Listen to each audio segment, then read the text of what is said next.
Vizesiz, üstelik kimlikle gidilebilen Tiflis'i iddia ediyoruz ki hiç böyle izlemediniz. 2,5 günde Tiflis nasıl alt üst edilir bu videoda izleyeceksiniz. Serinin bu son bölümünde neler mi var? Gidilebilecek bütün güzel kafeler, yenilebilecek bütün yemekler, tarih, eğlence, hatta eylemin ortasında kalmış bir grup insan. Tiflis'te en güzel fotoğraflar nerede mi çekilir ve şaraplarla ilgili bütün ayrıntılar işte bu videoda. Sonuna kadar izle ki hiçbir detayı kaçırma. Sakın bu videoyu izlemeden Tiflis'e gitmeyi düşünme. Emin ol ki çok pişman olursun.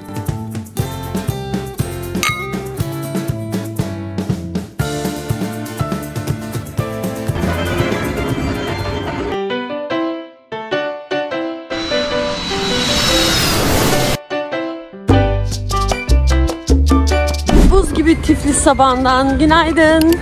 Biz uyandık. Hemen teleferiğe geldik. Teleferikten Gürcanlı'ya gideceğiz. Her şeyimizi ince getirdik.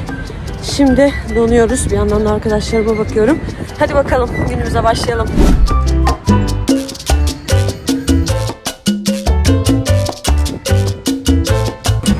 Bir kişi yedi.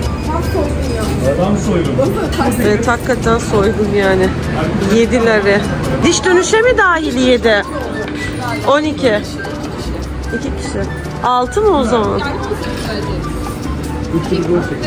Ha tamam 6. 7 dediler ya ondan dedim. Nasıl iş bu ya? Mikrofonumla ben. Şimdi böyle Metro Money diye bir kart alıyorsunuz. Gidiş dönüş 12 lira verdik. Ama galiba tek gidiş 7'ydi. Kadın öyle bir şey söyledi. Ondan sonra 6'ya düştü gidiş dönüş aldığım için. Böyle bir kartı basıyorsunuz. Şekerin oradan. Hello. Kimin oturuşa bakarsan.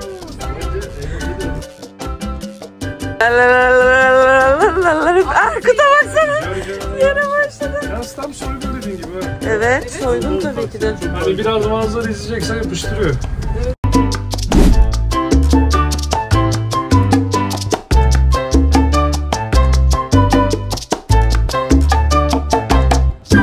Şarap mı, ölüm mü? İşte arkamda gördüğünüz bu heykelin konsepti bu. Burası Kartliste'de heykeli. Solaki tepesinde ve 20 metrelik olan bu heykel şehrin her yerinden görülebiliyor. Kadının elinde tuttuğu şarap dostlara selam, elinde tuttuğu kılıç ise düşmanlara korku vermek içinmiş. 1958 yılında Tiflis'in 1500. yılını kutlamak için yapılmış.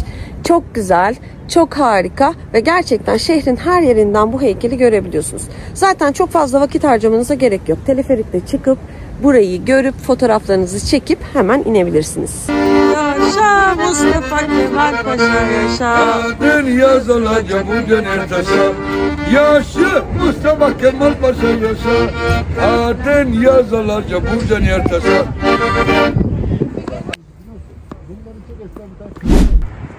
Hop, manastıra geldik.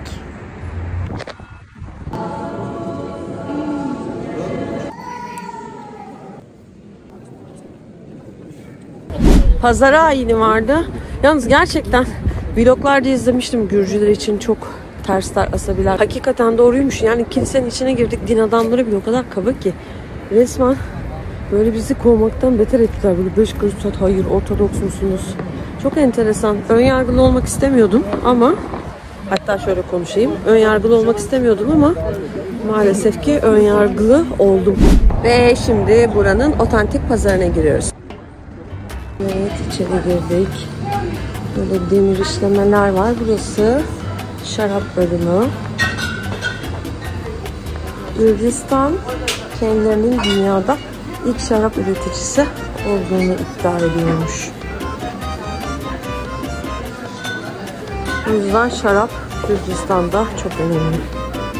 Ballar, reçeller, tatlı bölümü, çikolatalar. Hediyelik eşyalarınızı zaten buradan alabilirsiniz.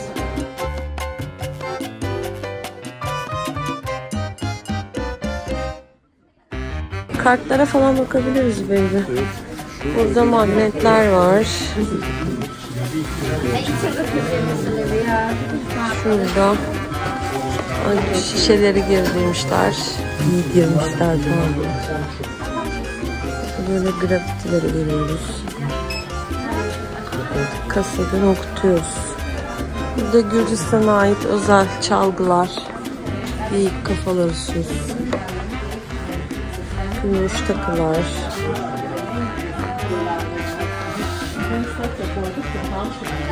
Gürcü şapkaları.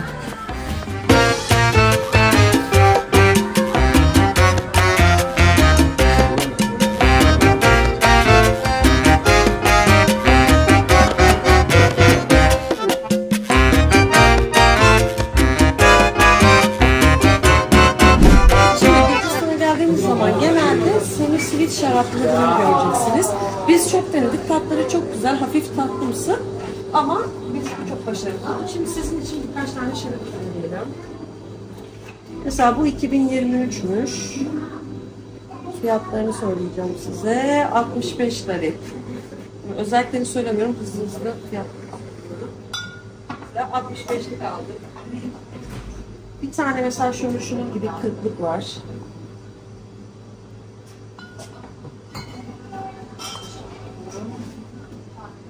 Bunlar 25'lik. Yani herkese göre bulabiliyorsunuz. Biz alışveriş yaptıktan sonra hangisi olduğunu size söyleyeceğiz. Dayanamadık. Bir tane aldık şarap. Hemen deneyeceğiz. Ona göre size söyleyeceğiz. Bardaklarımızı da aldık. Hop. Bakalım tadı nasılmış. Şimdi Aybük'ümüz şehsi şarabı.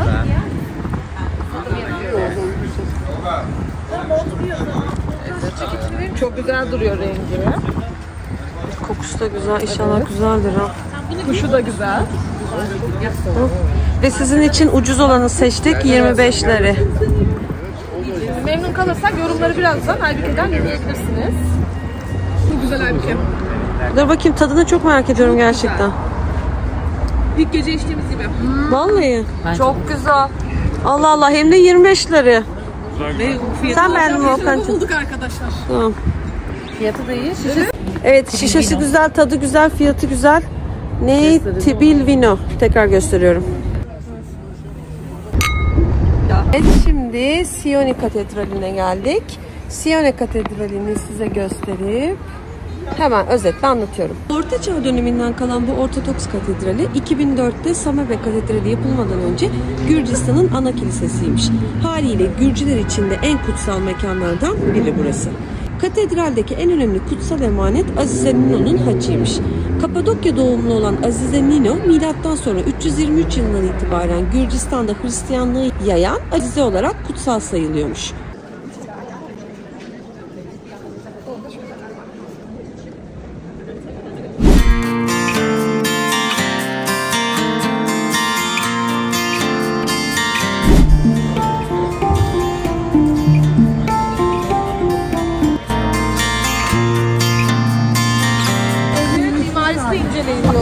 Ha, evet işte evet, burası bölgesi Cumbalı Evler mimarisi.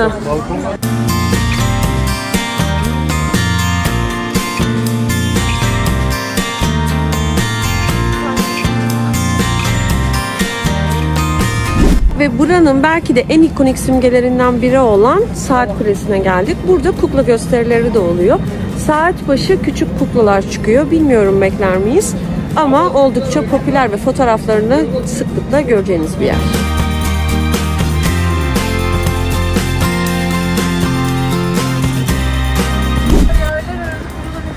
Çok güzel. Kızım, arabayla gittiğimiz için göremiyoruz ki.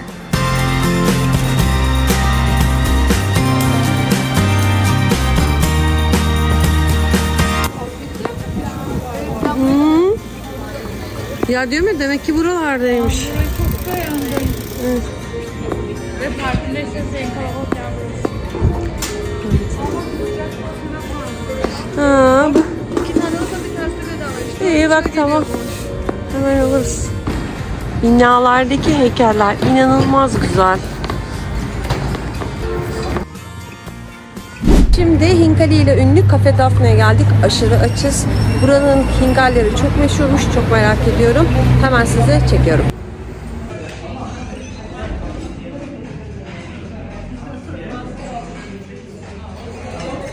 Önce ortaya böyle kızarmış keçi peyniri istedik biz. Ve içinde peynir var. Ama gayet güzel, çok lezzetli. Nasıl Barış tadı? Çok iyi.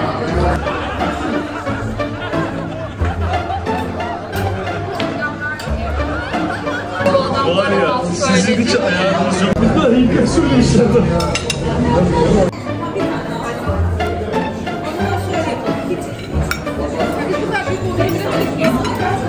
Biz aç gözlülükle dünyaları söylemişiz de.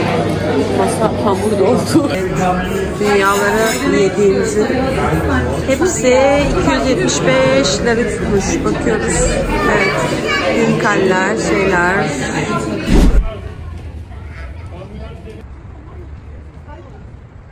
Eski ve restore edilmek üzere olduğunu düşünebilirsiniz ama her yerde insan yaşıyor. Gibi.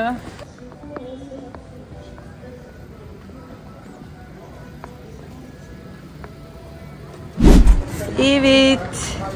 Çok güzel, çok cici bir kafeye geldik şimdi. As the chemicals they take us higher.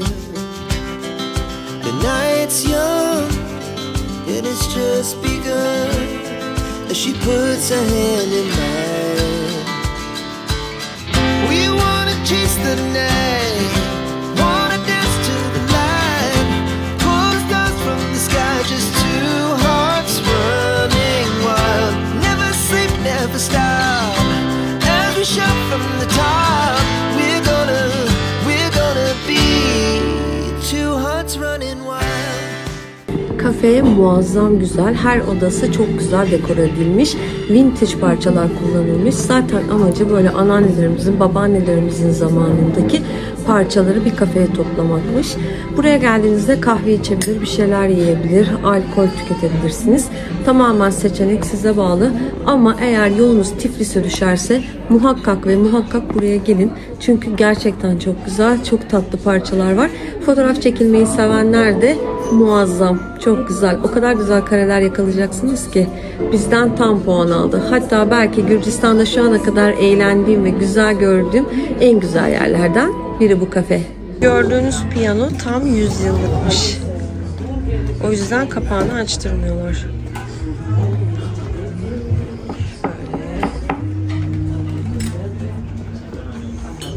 Arkadaşlar bizim bütün seyahatimizde gördüğümüz en sevimli Gürcü. Şimdi biraz alışveriş zamanı. Şu an Tiflis'in biraz daha bohem olarak adlandırıldığı bir caddedeyiz. Burası El Le Asetiani Street. Şurası. Biz tekrar kocalarımızı bir araya gönderdik. Kız kıza Tiflis'i keşfediyoruz. Aa, güzelmiş yalnız. Çok orijinal şeyler varmış bak. Evet. 20 lari. 20 lari. This is famous painters pictures. Bir de market fiyatlarına da bakmak lazım bak. Şurada. Şimdi size son güncelleme yapıyoruz. Bunu Old Pazar'da aynı şeyi size göstermiştim ucuz diye. 25'te. Spark marketlerde aynısı 14.75. Yani buraya geldiğiniz zaman hemen turistik şeylerden şarap almayın. Marketler gerçekten aralarında 10 lari falan fark var. Benim hayvansever kardeşim her yerde sevgisini gösterecek bir hayvan buluyordu.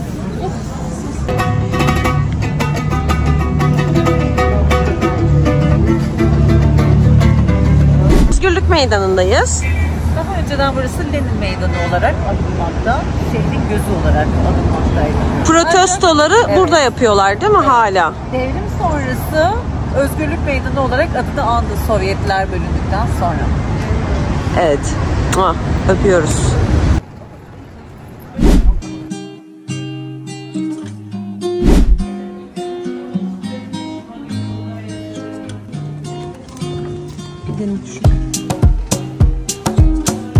Burada çok böyle rustik olan La Samani diye yere geldik. Şimdi hemen size çekiyorum.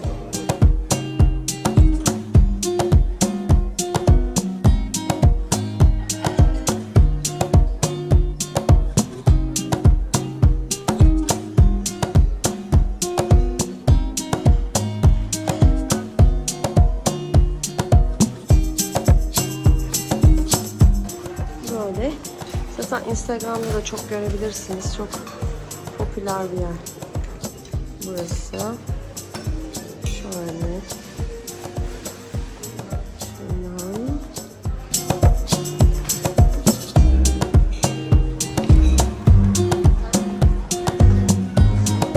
Şimdi de Cafe Dante'ye geldik.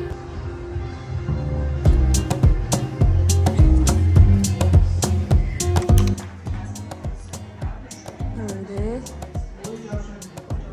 Burası Gürcistan'ın kültürel binalarından biriymiş. Koruma altındaymış.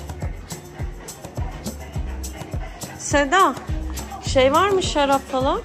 Bence pub'a gidelim ya. Tamam.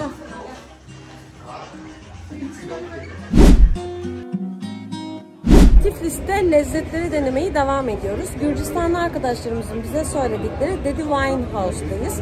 Burasının şaraplarının çok güzel olduğunu söylediler. Biz de hemen koşarak geldik. Şimdi bakalım deniyoruz.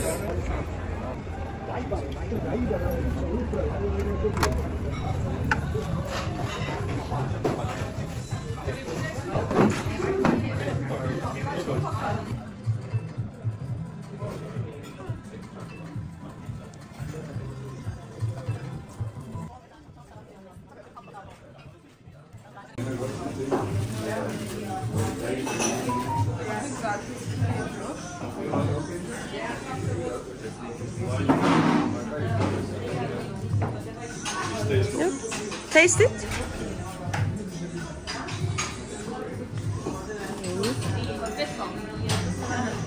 Şimdi öğrendiğimiz bir bilgiye göre Gürcüce'de şerefe Gavmar Joz demekmiş. O zaman Gavmar Joz.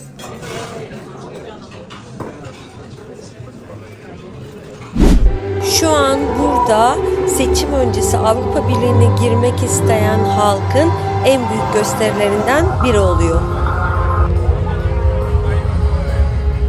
Gürcistan için bu tarihi ana biz de tanıklık ediyoruz.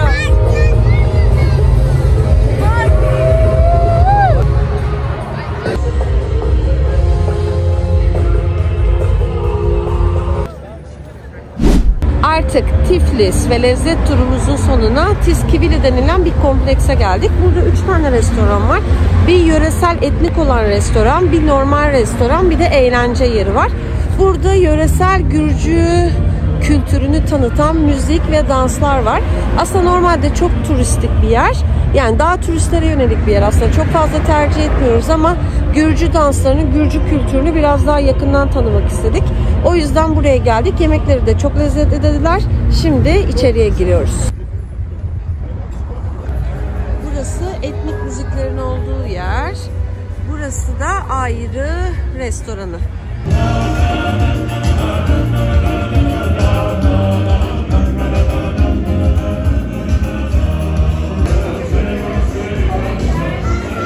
Şimdi Gürcistan'da yaşayan arkadaşlarımızdan öğrendiğimize göre bu soda, şu Borjami diye bir soda ve dünyanın en iyi kaynakları bu Borjami'den çıkıyormuş. Buraya yakın bir yermiş, biz gidemedik.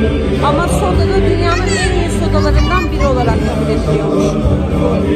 Borjami soda. Tadı bayağı değişik. Bizdeki sodalar gibi değil. Daha böyle ilacımsı bir tadı var. Ama gerçekten güzel. Giyme ya, giyme gerçekten giyme artık yani.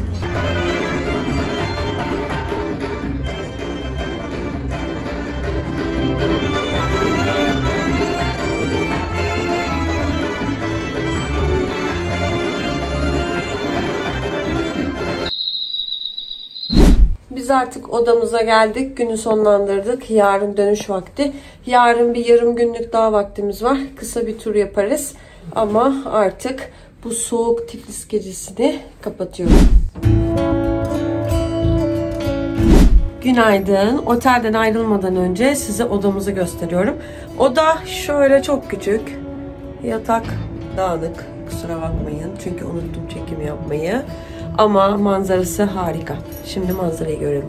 Otel tam Old Town'da bulunuyor. Manzarası haricinde aslında çok da bir numarası yok. Onu daha sonra anlatacağım size. Şöyle her yere aşırı yakın. Kahvaltı olayını çok önemsemiyorsanız otel güzel. Biz biraz hayal kırıklığına uğradık böyle. Tiflis'te son birkaç saatimiz var.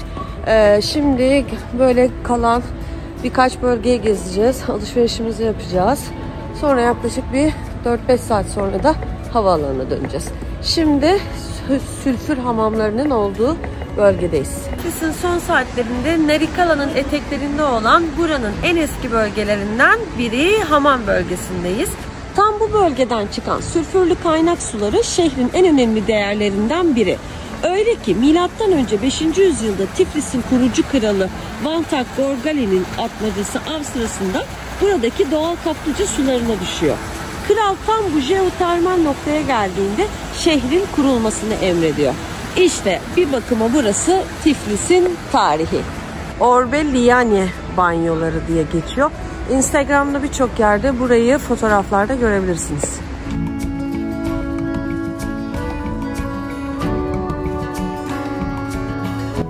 Tiflis'in bohem streetlerinden Beklemi Street'teyiz. Burada cumbala evleri, güzel binalarıyla mükemmel bir Tiflis turuna çıkabilirsiniz.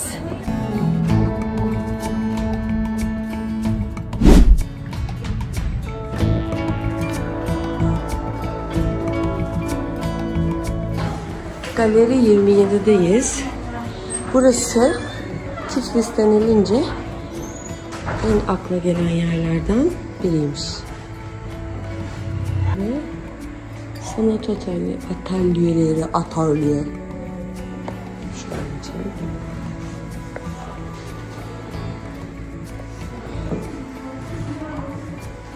Arkut'cum bak orada kartlar da şey. Bak şurada altın şeyler falan çok güzel. Ay şu magnet çok hoşuma gitti. Hangisi?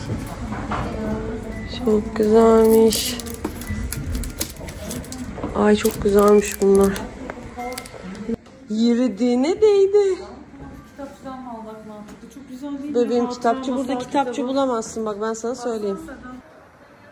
Tiflis'in o mozaikli camlarıyla ünlü olan binasına gelmek istemiştik. İşte o Galeri 27'nin binasıydı ama bunlar taşınmışlar. Çünkü eski bina restore oluyormuş. Eğer bu yakınlarda gelecekseniz hiç boşu boşuna gitmeyin. Çünkü bina kapanmış. Şimdi size yürürken Tiflis'le ilgili bilgiler vereyim. 1 lari yaklaşık 12-40 Türk lirası. Mütemadiyen belki de siz bunu izlediğinizde çok daha fazla artacak. Tiflis başkenti. Genel olarak bütün tarihi dokularını korumuşlar. Bizi çok şaşırttılar. Çünkü bütün yapılar yani çok zengin bir ülke değil. Ona rağmen korumuşlar. Tarihlerini yaşatıyorlar. Şimdi kız kızla gelinebilir mi? Kız kızla gelinebilir. Çok güvenli. Hiçbir problemle yaşamadık biz. Evet çok güzelmiş. Yani ama genel olarak Tiflis'i biz çok sevdik. Tek problemi muazzam derecede soğuktu. Çok soğuktu. Çok üşüdük. Biz şimdi ısınmak için çok güzel bir pastaneye geldik. Hem kahve içeceğiz hem de artık gitmeden biraz tatlılarından denemek istiyoruz. Hadi içeri girelim. Neymiş? Paul Restaurant. Oh.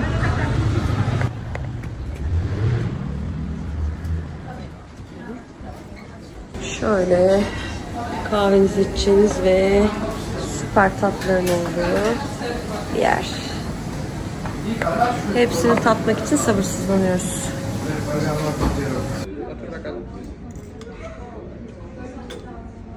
Geldiğimiz bu pastane 1889 yılından beri varmış. Tatlıları harikaydı. Bence eğer vaktiniz varsa ve burayı bulursanız mutlaka gelin. Ve bir seyahatin daha sonuna geldik. Bizim için farklı bir deneyimdi. Çünkü ilk defa arkadaşlarımızla bir vlog çektik. Biz çok eğlendik. Umarım siz de izlerken eğlenirsiniz. Kanalıma abone olmayı ve beğenmeyi unutmazsanız çok sevinirim. Kim bilir neredeyiz de diğer seyahatlerde görüşmek üzere. Hoşça kalın.